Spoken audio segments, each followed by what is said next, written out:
Drop and give me 50. Recruit and try not to embarrass yourself more than you already have. Admiral James Corwin stood over the young black sailor, fresh off the boat, quiet and remarkable, the kind of recruit that fades into the background of every training cycle. They were in the middle of a grueling naval warfare simulation, 72 hours of continuous operations. And the Admiral had noticed this one immediately, noticed him. That is, because he was the one person in the room who seemed to understand that being noticed was something to avoid. Corwin didn't like that. Corwin believed in visible effort, visible hierarchy, visible proof that a man knew his place. Yes, sir, the recruit said, and got down and did 50 push-ups like they cost him nothing, and got back up and went back to his station, and the room, 300 sailors, a dozen officers, all watching the training, pretended not to see the Admiral's irritation at being ignored. His name was Riley Cross, and he had not wanted to be visible for 6 months, and he had succeeded until James Corwin arrived to run the simulation. Because what nobody in that command knew, not the other recruits, not the junior officers, not even the captain, was that Riley Cross was not a fresh recruit at all. He was 38 years old and he had served 20 years. And he had retired from the Navy exactly 13 months before. And he had lasted exactly 8 months in civilian life before he understood that he couldn't stop being what the service had made him. So he'd come back, quietly, as a recruit. No title, no history, just another body in the pipeline. Because what he needed was to serve without the weight of what he'd carried, and the Navy had, mercifully, let him disappear into the ranks. He'd learned that kind of invisibility from a man named Chief Morris, his mentor 20 years ago, who had taught him that the loudest officer in the room was never the one who'd actually done the thing. Morris had a line he'd say to the young sailors under his command. You don't announce what you carry. You let the work speak. The moment you start explaining yourself, you've already lost. Riley had lived by that for 2 decades, and it had kept him alive, and it had kept him sane, and when he came back to the Navy as a ghost in the enlisted ranks. That same principle had kept him sane in a different way, invisible, unheralded, just a man doing the job without needing the job to know who he was. Until Admiral Corwin arrived and decided that a quiet recruit was a challenge to his authority. Corwin acted the first time with the push-ups and the mockery in front of the room.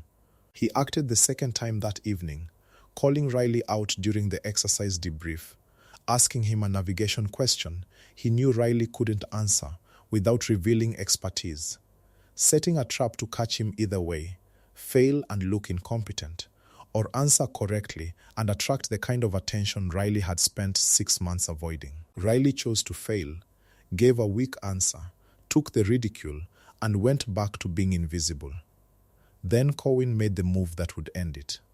At the 70-hour mark of the 72-hour sim, exhausted, running on caffeine and adrenaline, everyone at the edge of what they could hold, Corwin announced a final navigation challenge, a complex deep water approach to a defended target, the kind that separates real sailors from recruits playing at it.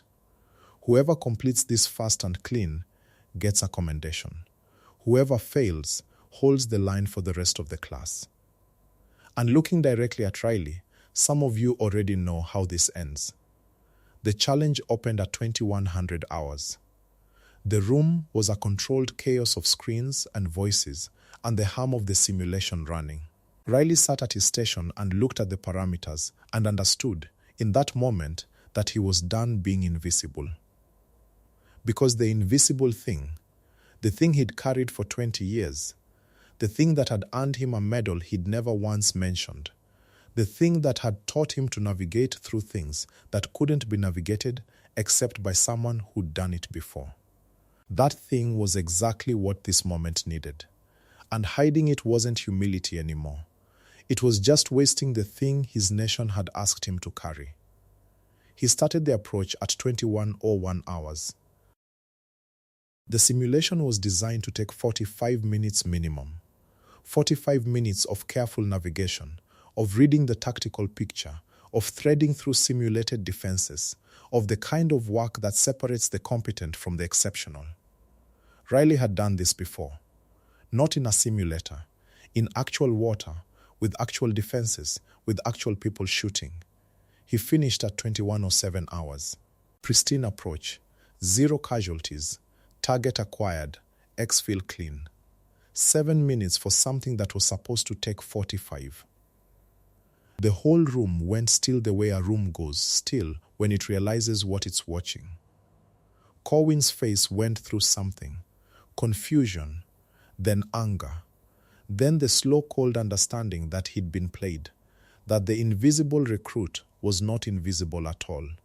He came over to Riley's station, and Riley stood up to face him, and in that moment, with 300 sailors watching, and the Admiral trying to find the words to accuse him of cheating, Riley unbuttoned his collar. Pinned under his shirt, on a chain he wore every day, was a medal. Not a commendation. Not a service ribbon. A Navy Cross, one of the highest honors the service awards, given for extraordinary heroism, given to people who have done things that most people cannot conceive of. Corwin had seen one exactly once before, in the Admiral's quarters where historical medals are kept, behind glass, in a display case. And he was looking at one now, worn by a 20-year veteran pretending to be a recruit, worn by a man who had taken a demotion by choice, worn by someone who had decided to be invisible because that's what you do when you've already given enough to be seen. The room didn't move. Nobody in that command could move, because they just watched an admiral try to humiliate someone and watched that someone refuse the humiliation by simply being exactly who they were. Riley refastened his collar. He didn't smile. He didn't gloat. He looked at Corwin and said the one thing that needed saying. "I'm completing the simulation, sir. The commendation can go to someone who needed it more than I do." He turned back to his station. "Sir," and that was the whole of the dagger, and it was mercy shaped like refusal, because Riley had not just finished the challenge. He had finished it in a way that proved, absolutely, that he understood things Corwin could not teach and could not learn, and by refusing the commendation, he denied Corwin even the pretense of having contributed anything to it. The Admiral had tried to make him visible through mockery, and succeeded by accident, not the visibility Corwin intended, but the visibility that mattered. The reckoning belonged to the room, not to Riley. Because 300 sailors had watched an admiral get read a lesson he didn't know was happening, and they'd watched a man they'd dismissed choose dignity over victory. And they'd understood in that moment that the person you're mocking might be carrying something you've never carried and can't imagine. The junior officers who'd laughed at Riley's weak answer now understood why the answer had been weak. It was a man choosing not to shine rather than choosing to perform. The other recruits understood that the quiet one had been holding back, that everything they'd thought was weakness was actually restraint. Corwin himself, when he came down from it. When the simulation ended and the paperwork got done, asked to speak to Riley alone. And in his quarters, a grown man who had spent his career climbing the visible ladder admitted something a younger officer might have hidden. "I was wrong about you," Corwin said. I thought silence was weakness. I thought if a man had something, he needed to show it." He looked at the younger officer. "That medal. How'd you earn that?" "Can't talk about it, sir, classified." Riley said it plain. And Corwin understood in those 5 words that there were depths to this man's service that the Admiral's clearance didn't reach.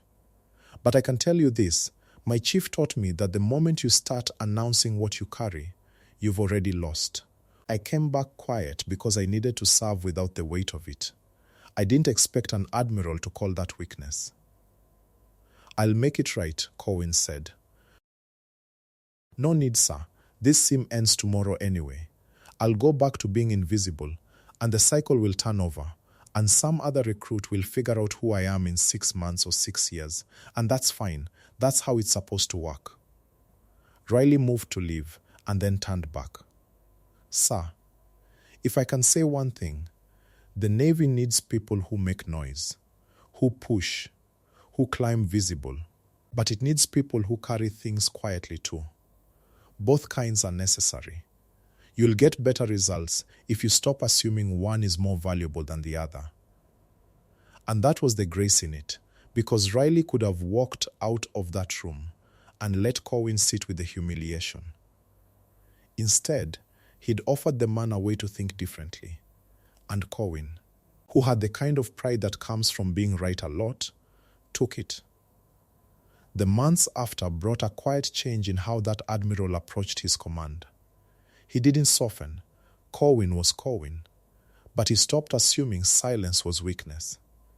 And Riley Cross went back to being invisible, rotating through postings, serving in the way that mattered to him, never speaking about the medal again, never letting anyone new know who he'd been or what he'd carried, because that had never been the point. The point was the work. The point was showing up. The point was understanding, the way Chief Morris had taught him, that you don't announce what you carry. You let it speak through what you do. And if people are paying attention, they'll see it.